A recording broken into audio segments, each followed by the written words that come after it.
At the beginning of the movie, a man is seen standing at the shore. He isn't just an ordinary man. He is a North Korean officer from the elite 5446 Unit Corps named Won Ryu-hwan. He is about to be sent on a mission to South Korea as a spy.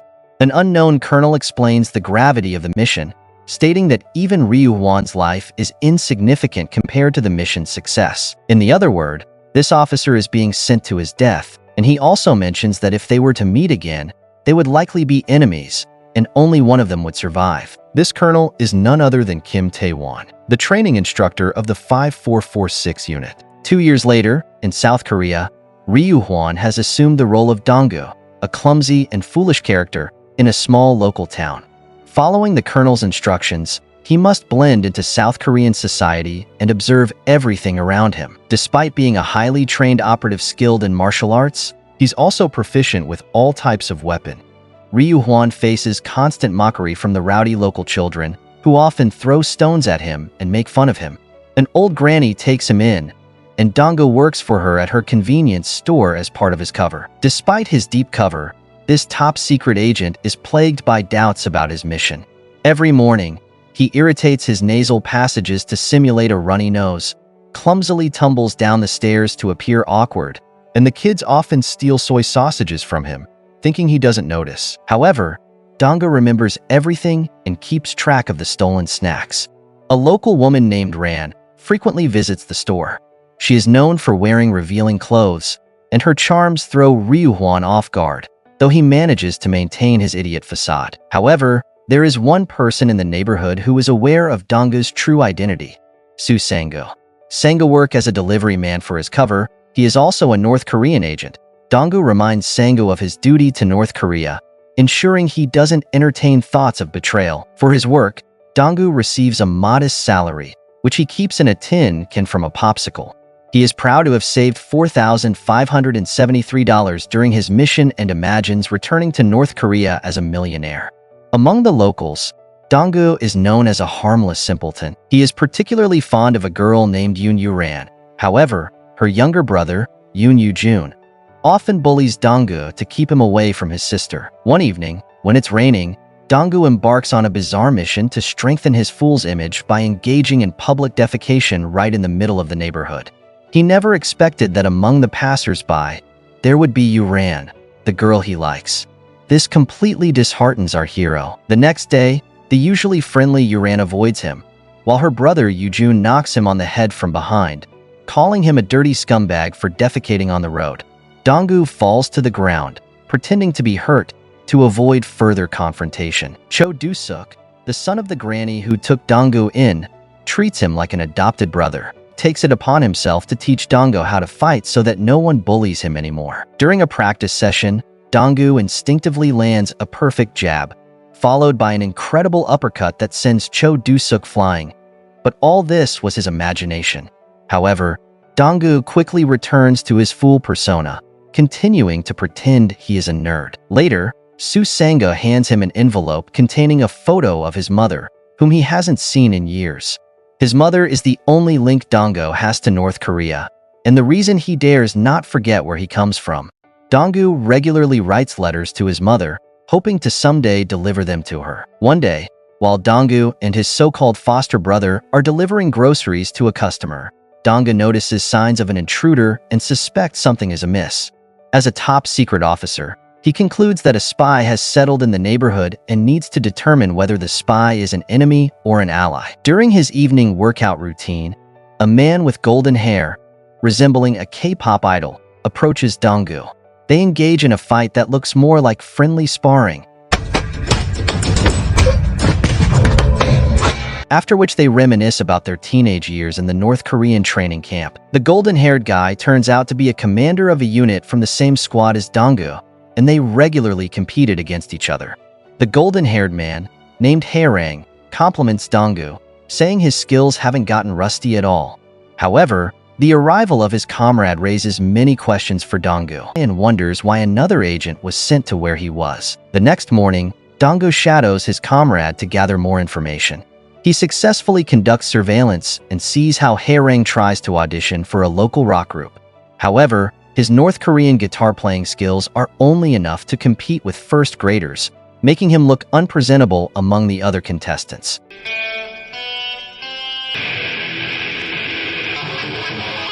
While together, Hae-rang admits his defeat. He didn't expect the guys in the South to sing and play so well. He also confesses that his mission is simply to blend in with the crowd by pretending to be a rock star. Dong-gu is puzzled, wondering why he has to display himself as a fool for everyone to walk over while his comrade gets such a prestigious mission. One evening, Dong-gu is awakened by excessive knocking at his door. It's one of the rowdy kids from the neighborhood, the one who constantly bullies him. The boy is in tears and asks Dong-gu to help find his brother, who went missing after going out to pee. The whole neighborhood is already searching for the lost child. Using his skills, Dong-gu quickly picks up the trail by analyzing the boy's urine. He jumps onto the roof to survey the area and, upon hearing the child's voice, he leaps across rooftops from one another like a ninja. He takes clothes from a nearby clothesline to disguise himself, just in case.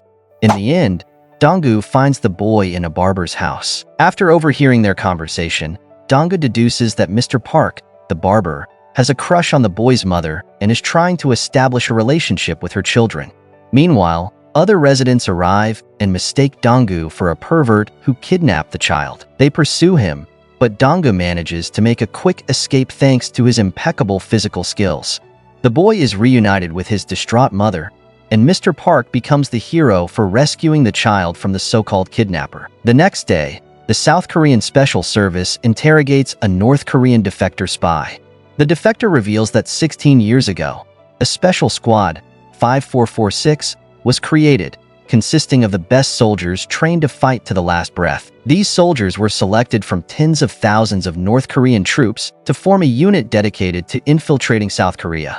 These sleeper agents are ready to execute any order from their homeland at a moment's notice. At Dong-gu's house, Sang-go shows up unannounced and informs him that his entire family was caught trying to defect to China and has been ordered to return to North Korea. In desperation, Sang-go asks Dong-gu for a pistol, intending to kill a few South Koreans and then end his life in a dignified manner, hoping that by doing so, there might be a chance his family will be spared.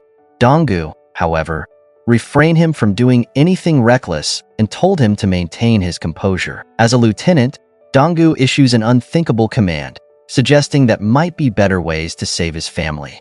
But when Sang-go tries to use the pistol, it turns out to be unloaded. Dong-gu then dismisses the distraught man to the wall, telling him, "Stay loyal to the Republic until the minute you die. Try your hardest to survive and return home. That's the only way you might see your family again. If they're still alive, even if that reunion happens in a prison." Sang-go's situation makes Dong-gu miss home even more.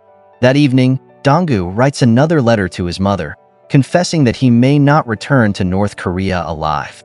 He adds the letter to the growing pile of unsent letters. The movie then cuts to an unknown assassin aiming to kill a North Korean defector who had revealed information about Squad 5446 to South Korean intelligence. The defector is shot dead by the assassin. The chief of the National Intelligence Service, Chief SEO, is convinced that Unit 5446 is behind this, prompting South Korean authorities to give order to create a special unit to deal with the squad. Back at Dong-gu's house, a stranger suddenly points a gun at his head. Dong-gu calmly asks, "Do you know who you are aiming at?" Knowing that the stranger is part of the elite North Korean troops, Dong-gu inquires about the man's unit and rank, but the stranger remains silent. It turns out that this is the same shooter who killed the defector earlier. The stranger says he came to test Dong-gu's loyalty to North Korea before quickly escaping. Dong-gu gives chase, leading to a long pursuit across the rooftops of low-rise buildings. But the mysterious stranger manages to disappear. Later, Rand spots Dong-gu on the roof and invites him to have some fun with her in the park. Dong-gu entertains the drunken girl on a swing, but as she starts to cry, she confides in him about her difficult life. She reveals that at 18, she gave birth to a child whom her parents gave up for adoption in the United States, and she deeply misses him. After she falls asleep, Dong-gu takes her home and then tells the aspiring rock star, Hae-rang, about his encounter with the mysterious stranger. However, Hae-rang is not overly concerned about it. On his way home, Dong-gu notices that he is being followed by the same stranger. Outsmarting his pursuer, Dong-gu manages to catch him off guard. It turns out that this stranger is a former subordinate of Dong-gu, who had joined the squad as a little boy and always admired his captain. When Donggu confronts him, the boy panics and runs away. The next morning, Donggu formally meets the boy when Yoo-jun introduces him as his new school friend.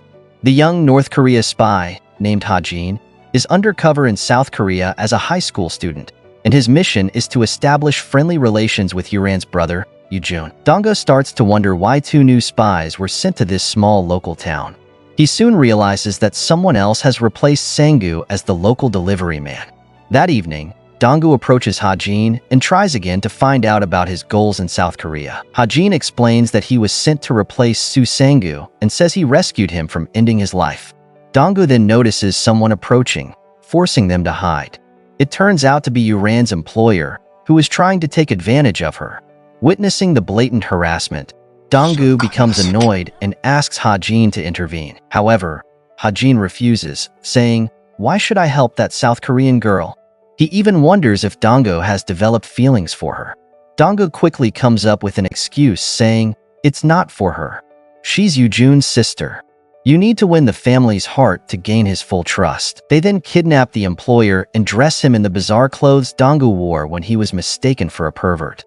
They shoot a video of the employer in this ridiculous attire, intending to blackmail him by threatening to expose the footage online if he continues to harass Yoo-ran. The next morning, the three secret agents spent some happy time together on the rooftop of the store. As they were talking, a few thugs from a local supplier arrived, threatening the old granny and forbidding her from buying from other suppliers, of which she refused, and Donggu, noticing the conflict, couldn't stand idly by and intervened. In the ensuing fight, he tumbled down the stairs and redirected the thugs' aggression toward himself, taking a few beating from them. When one of the thugs pushed the old granny, Donggu ran over and managed to soften her fall. He was ready to step back into the fight, but the old woman stopped him, urging him to stay out of trouble. These words made him uneasy, as he realized that the old granny knew he was just pretending to be an idiot. In the evening, her son, Do-suk, returned from work, intent on finding the thugs. As a police intern, he was determined to take action. Later, Donggu went to see Ha-jin at the gas station where he worked as an attendant, asking for help to free his foster brother, whom the thugs had grabbed when he tried to deal with them. Ha-jin effortlessly confronted the thugs, using hidden tools to blow out the lights and conceal his identity, then proceeded to give the thugs a good beating. After all this, Donggu approached his stepbrother, still in his fool's disguise, and Do-suk tells him that one needs to be strong to take care of his family, promising to look after them until the end and urging Donggu to count on him.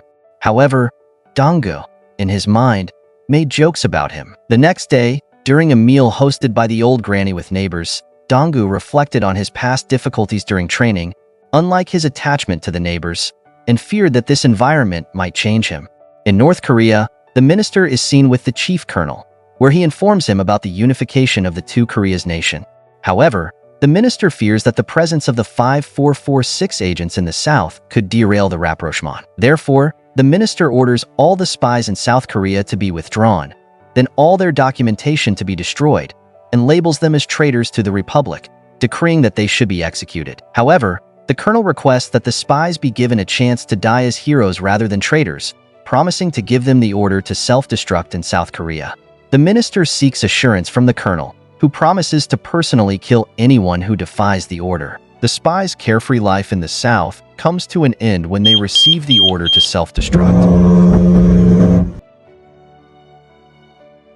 One by one, all secret spies in the South took their own lives, leading to a wave of suicide cases sweeping across the states. Ha-jin came to Donggu to discuss his options, but Donggu insisted on talking to the colonel first.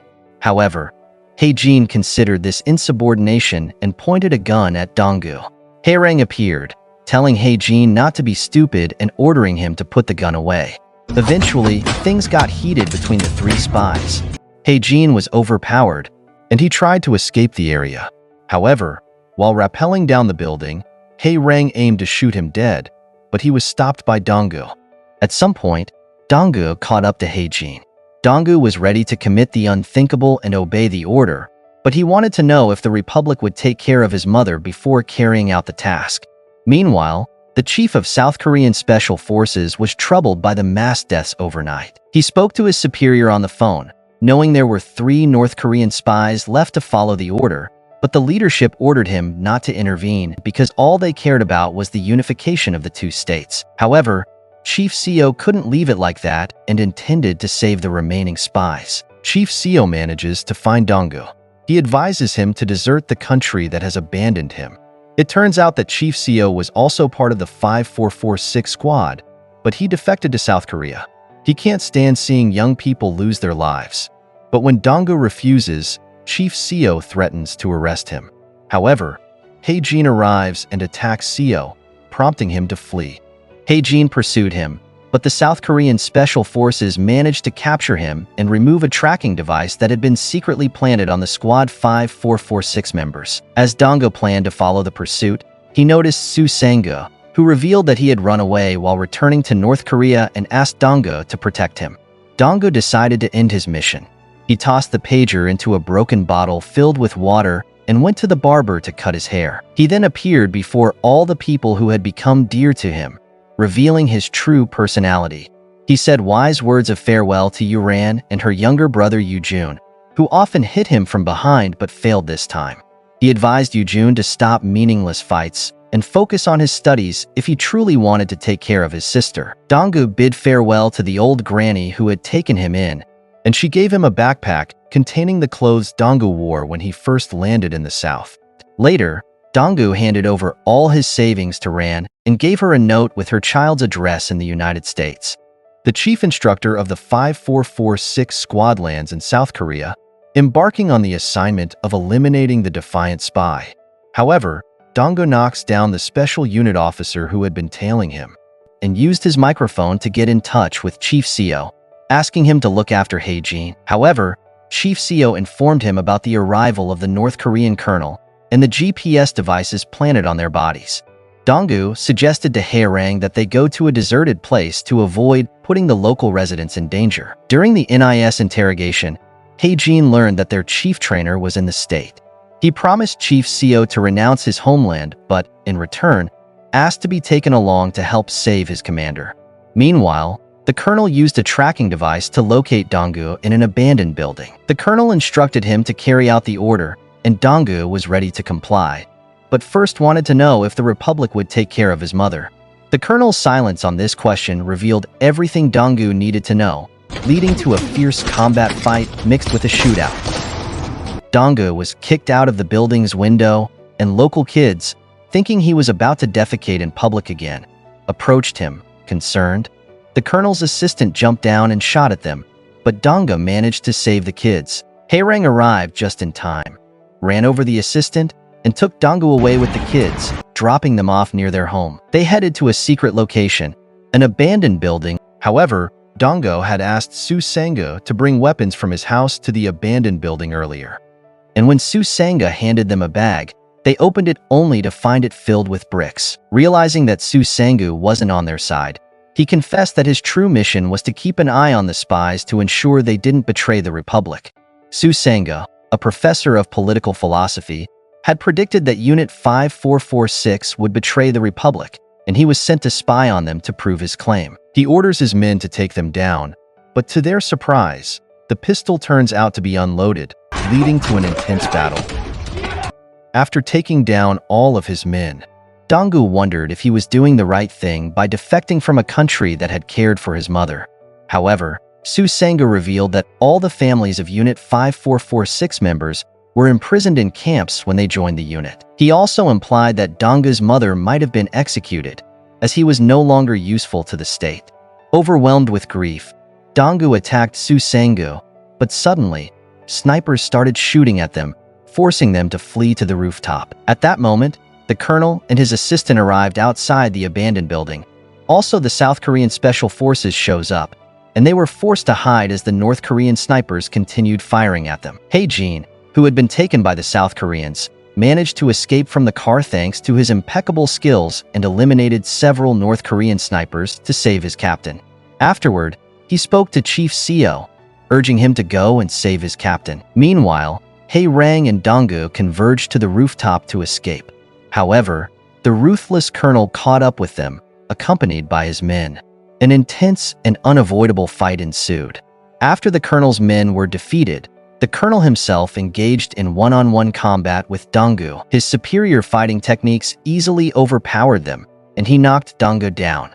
As the colonel aimed his gun to finish Donggu off, the South Korean special forces arrived on the rooftop, with Hei Jin disguised as one of them. Hei Jin shot the villainous colonel from behind, causing the colonel to pull out a grenade, intending to blow himself up along with the remaining spies. However, Hei Rang grabbed the colonel and pulled him off the roof, where they both exploded in midair. Hei Jin rushed to his commander, trying to protect him from being arrested by the NIS, urging Donggu to run away. However, Donggu was too overwhelmed by grief over the loss of his mother. As he glanced at the banknote given to him earlier by the old granny, he realized she had been saving money for his marriage and had even registered him as her second son. Tears welled up in his eyes, and in desperation, he shouted that he wanted to return to his new family and loved ones. Chief Co urged Hei Jin to drop his gun and surrender, but in a panic, Hei Jin opened fire, forcing the special forces to retaliate. In a tragic turn of events, both Donggu and Hei Jin were riddled with bullets as Donggu embraced his protege. They fell from the rooftop to their deaths. Thank you for watching. Please leave a like, comment, and don't forget to subscribe. It might seem simple, but it really helps the channel out. See you in the next video.